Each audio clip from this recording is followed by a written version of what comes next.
Hindi mo kailangan ng CCTV para mahuli ang sinungaling. Kailangan mo lang ng mata, utak at guts. Sino sa buhay mo ang laging may dahilan? Pero walang katotohanan. Tandaan, kapag masyadong madaldal ang tao, may tinatago yan. Kung gusto mo ng pagbabago, hindi ng paawa, like, comment at subscribe ka. Share mo to kung may kilala kang laging may palusot. Makinig ka, kasi ito ang mga brutal na katotohanan tungkol sa kung paano mahuli ang sinungaling na hindi kayang sabihin ng mga pamotivate. Una, kapag sobra sa detalye, may tinatakpan.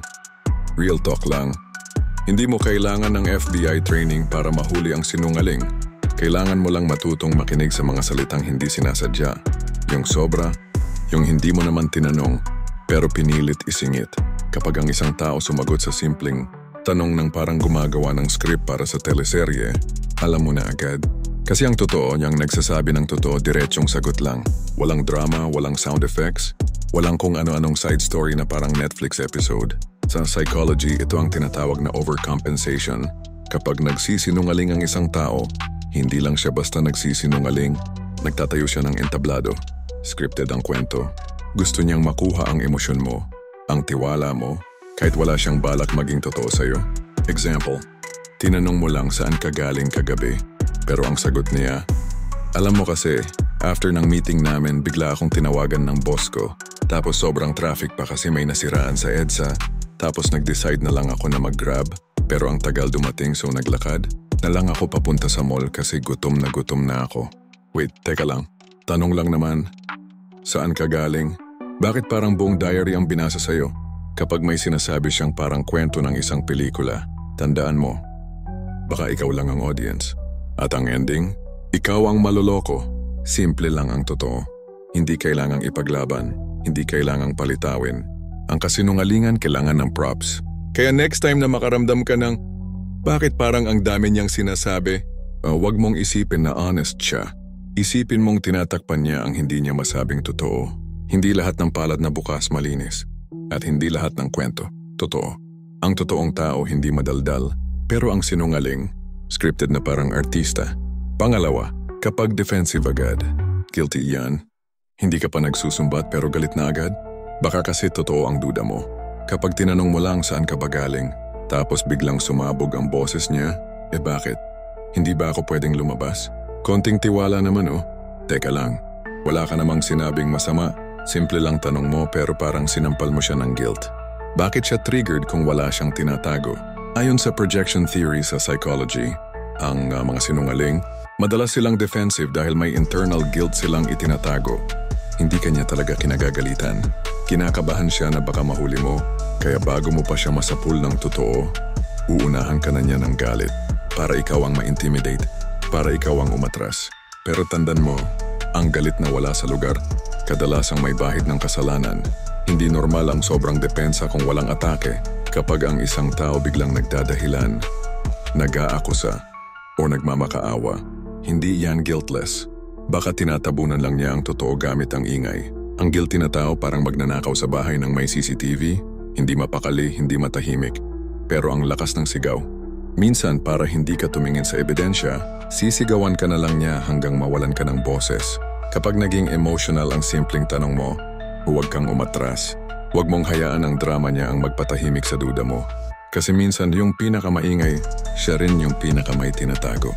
Hindi lahat ng sumisigaw totoo ang sinasabi. At minsan, yung pinaka-defensive, yun ang pinaka-dapat mong bantayan. Hindi mo kailangan ng kasagutan. Yung reaction niya pa lang, sapat na. Pangatlo, hindi consistent ang storya. Kapag ang kwento niya pa iba-iba, tandaan mo, hindi memory gap yan. Kasinungalingan yan. Ngayon sabi niya nasa bahay lang daw siya. Kinabukasan, bigla na namang may sinabing meeting. Pagkalipas ng isang linggo, may bago na namang version. Nandun lang ako sa kaibigan ko, baka nakalimutan ko lang sabihin. Ayos 3 version, isang tanong lang. Ano siya, multiverse ng kasinungalingan. Sa psychology, this is called cognitive dissonance. Kapag pinipilit mong balansehin ang sinungaling na narrative mo, pero hindi na kaya ng utak mo. Kaya may mga taong nahuhuli dahil sila mismo nalilito sa sarili nilang imbento. Kasi tandaan mo, ang totoo hindi kailangang i-memorize. Pero ang sinungaling, kailangan nilang tandaan lahat ng script nila. At sa sobrang dami, nagkakabutasan din sa bandang huli. Hindi ka paranoid, Kapag may inconsistency, may dahilan. Hindi mo kailangang makipag-debate. Panoorin mo lang. I-record mo mentally. Pag napuno ang timeline ng lamat, alam mong gawa-gawa ang storya niya. Parang TikTok ang bibig nila.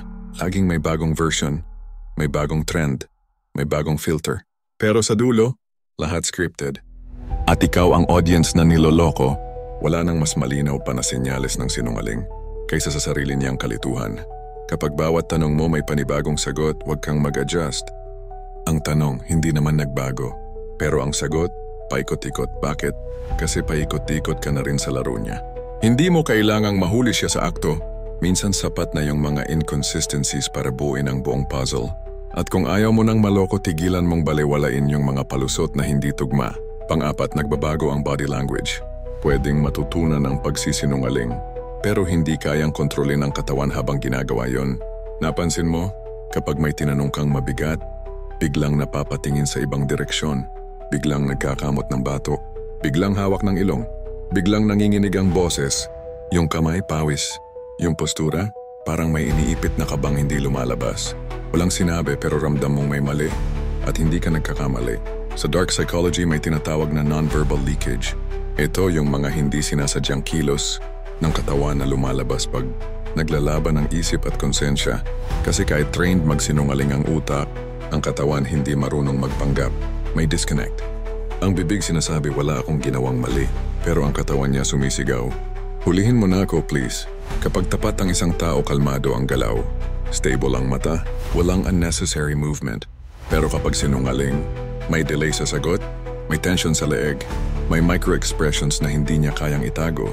Pansinin mo yung mismong katahimikan pagkatapos ng tanong. Madalas, yun ang ingay ng guilt. Parang cellphone ang katawan niya. Kahit naka-airplane mode ang bibig, nagba-vibrate pa rin ang mga kilos. Ibig sabihin, may incoming lie. Pag nagtanong ka, wag lang tenga ang gamitin. Panoorin mo siya. Yung mga simpleng gestures, pagka-cross ng braso, pag-iwas ng tingin, mabilis na paghinga. Lahat yang clues. Minsan hindi mo kailangang marinig ang kasinungalingan. Minsan sapat nang makita ito. Brutal reminder. Ang katawan hindi marunong mag-acting. At kung marunong mang-umarte ang bibig niya, mas naniniwala pa rin ako sa sinasabi ng mga mata niya. Kaya kung nararamdaman mong may mali, huwag mo nang piliting maging tama. Panglima, masyadong perfect ang sagot. Kapag sobrang pulido ang sagot, hindi yon dahil honest. Baka dahil rehearsed. Tinanong mo lang ng simpleng tanong. Pero ang sagot niya, parang speech sa graduation. Kompleto, walang sabit, walang dead air, walang kahit anong pag-aalinlangan. Galing ako sa ganito, kasama si ganito. Umuwi ako ganitong oras. Dumaan ako dito. Ito yung resibo. Ito yung messages. Ito yung GPS. Halasiya, ang tanong mo lang, anong ginawa mo kagabi? Ito ang tinatawag sa behavioral psychology na over-preparation bias. Yung mga sinungaling, ina-anticipate na nila ang tanong mo at nakahanda na ang sagot. Hindi dahil tapat sila, kundi dahil takot silang mahuli. At dahil sobrang takot, ginagastusan nila ng effort ang performance. Pero tandaan mo, ang katotohanan hindi effortful. Ang kasinungalingan, kinakareer. Ang mga taong tapat, nagdadalawang isip, nagre-recall, nag-a-adjust. Normal ang di ko sure. Pero ang sinungaling, parang PowerPoint presentation. May intro, may body, may conclusion, minsan may pa-quote pa. Kapag naramdaman mong wala man lang, kahit konting pagkabigla sa tanong mo, ibig sabihin, hindi ka na niya sinasagot, dinadala ka niya sa isang script. Ang sagot niya parang newly waxed na kalsada. Masyadong makinis pero alam mong madulas. Baka sa sobrang kintab, dun ka na mismo madapa. Trust your gut. Kapag parang masyado siyang prepared sa tanong mo, hindi dahil tapat siya. Baka dahil ilang beses na niyang pinag-isipan ang pagsisinungaling niya. Hindi lahat ng malinaw ay totoo. Minsan kaya malinaw kasi ayaw niyang may mapansin kang butas. Pero tandaan mo to, ang totoo hindi palaging pulido. Pero ang sinungaling, lagi ang well-rehearsed. Panganim, inuulit ang tanong bago sumagot. Kung inuulit pa niya ang tanong mo bago sumagot, hindi siya nag-iisip, nagsisinungaling siya. Tinanong mo lang, sinong kasama mo kagabi? Tapos ang sagot niya, sinong kasama ko kagabi? Bakit narinig mo naman, di ba? Alam mo kung anong tawag dyan? Delay tactic. Hindi siya nag-e-echo. Hindi siya naguguluhan. Nagbo-buy time siya. Naglo-load pa ng bagong script sa utak. Psych insight. According to deception research, liars often use stalling responses like repeating, The question to give themselves, a few seconds to fabricate a lie that sounds believable. Hindi yan dahil nalito sila, kundi dahil nagkakalkula na kung anong version ang safe sabihin sa'yo. It's like a buffering icon. Kapag inuulit pa ang tanong, may kasunod na drama o diskarte. Kung honest ka, automatic ang sagot. Hindi mo na kailangan i-review ang tanong. Pero kung sinungaling ka, kailangan mo munang i-check kung anong version ang nasabi mo dati. Baka kasi magkasabit. At dahil natataranta, inuulit muna niya yung tanong mo habang nagpa-panic mode siya sa utak. Kapag inuulit ang tanong bago sumagot, para yang barbero na tinanong mo kung anong oras bukas, ang sagot, anong oras kami bukas? Depende sa kliyente eh. Ganon? Di mo alam schedule mo? Ganyan din ang sinungaling. Walang oras pero may kwento. O eto pa, para siyang estudyanteng tinawag ng teacher na wala sa lesson. Anong chapter po ulit, ma'am? Translation, di ako nagbasa. Maglalagay lang ako ng palusot. Kapag napansin mong inuulit ang tanong mo, huwag mong sabayan ang kabaitan. Manahimik ka. Tumingin ka lang diretso sa kanya. Hayaan mong mag-flop yung script niya habang binabaliktad niya ang utak niya. Ang kalmado mong tingin, mas nakakatakot kaysa sa tanong mo. Hindi lahat ng echo inosente. Minsan, yan ang tunog ng kasinungalingan na nagpapanik. Kapag inuulit ang tanong, may itinatagong sagot. Pampito. Masyadong pilit ang pawa. Kapag hindi na gumana ang kasinungalingan, susubukan ka na niyang paiyakin. Bigla na lang may trauma. Bigla na lang may iniindang sakit. Biglang may kwento ng paghihirap. At ang ultimate line, alam mo bang wala nang ibang nagmamahal sa akin kundi ikaw? Eto na, pawa technique, level 9999. Ganyan na talaga ang sinungaling na alam ng palpak ang script. Kung hindi na siya makalusot sa argumento, gagawin niyang drama ang depensa. Gagawin niyang mission mo ang konsensya niya. Ang tawag dito sa dark psychology, emotional manipulation or guilt tripping. Gagamitin niya ang kahinaan mo, empathy, malasakit, pagiging mabait. Para takpan ang kasalanan niya, hindi niya kailangang magpaliwanag. Ang kailangan niya, maawa ka. Kasi kapag naawa ka, hindi mo na siya huhusgahan. At kapag hindi mo na siya hinusgahan, panalo siya, kahit kasalanan niya. Kapag sa halip na sagutin ka, nag-emote siya. Hindi yon pagiging sensitive. Taktika yon. Tandaan mo, ang totoo nagpapaliwanag, ang sinungaling nagpapaawa. Minsan pa na nga may mga linya tulad ng, hindi mo ba ako naiintindihan? Alam mo bang hirap na ako? Hindi mo ba alam kung gaano kasakit para sa akin to?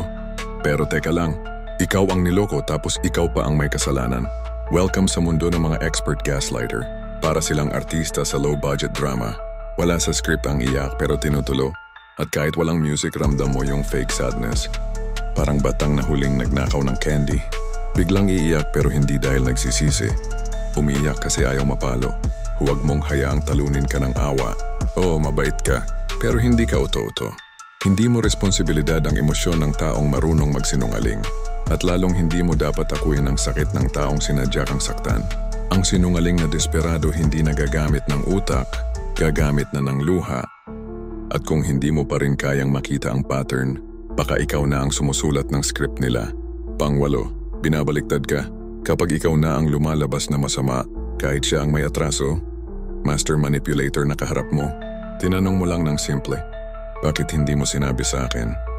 Pero ang sagot niya, so hindi ka talaga nagtitiwala sa akin? Ganyan ba kababa tingin mo sa akin? Ikaw na ang nagtanong, ikaw pa ang naging kontrabida. Classic move ng sinungaling. Baliktarin ang narrative para ikaw ang mag-explain, para ikaw ang mag-sorry, para ikaw ang magmukhang toxic, kahit sila ang may ginawang mali.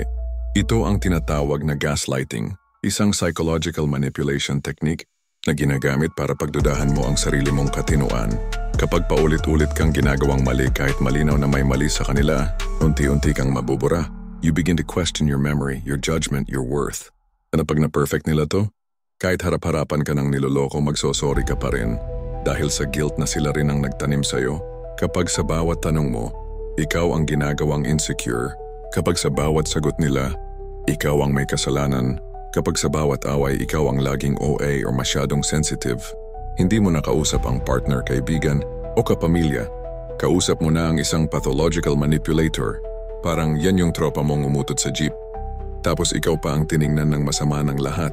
Hindi lang sila sinungaling, magician din. Kayang itago ang baho nila. At ikaw ang pagbintangan. Huwag kang matakot malabel na praning. Kapag pinaparamdam nila sa'yo, yan may tinatago talaga. Ang taong totoo sinasagot ang tanong. Ang sinungaling, ginagawang interrogation ang simpleng usapan. At kapag napansin mong ikaw na ang nag-a-adjust, ikaw na ang nagso-sorry, kahit sila ang nagkamali, umalis ka na habang may natitira ka pang respeto sa sarili mo. Kapag kailangan mo pang ipagtanggol ang sarili mo sa tanong na ikaw din ang nagbitaw. Hindi to healthy confrontation, kundi manipulation. At kung ikaw na ang pinapamukhang masama, baka hindi ka lang pinaglilihiman. Baka niloloko ka na talaga. Pangsiyam, umiwas sa tanong. Kapag simple lang ang tanong pero kung saan-saan na siya dinadala, hindi ka kausap, kundi tinatakasan ka. Tinanong mo lang, may tinatago ka ba sa akin? Pero ang sagot niya, bakit hindi ba sapat yung mga ginagawa ko para sa'yo? Or worse, bigla na lang, kumain ka na ba? Pucha, gutom ba ang tanong?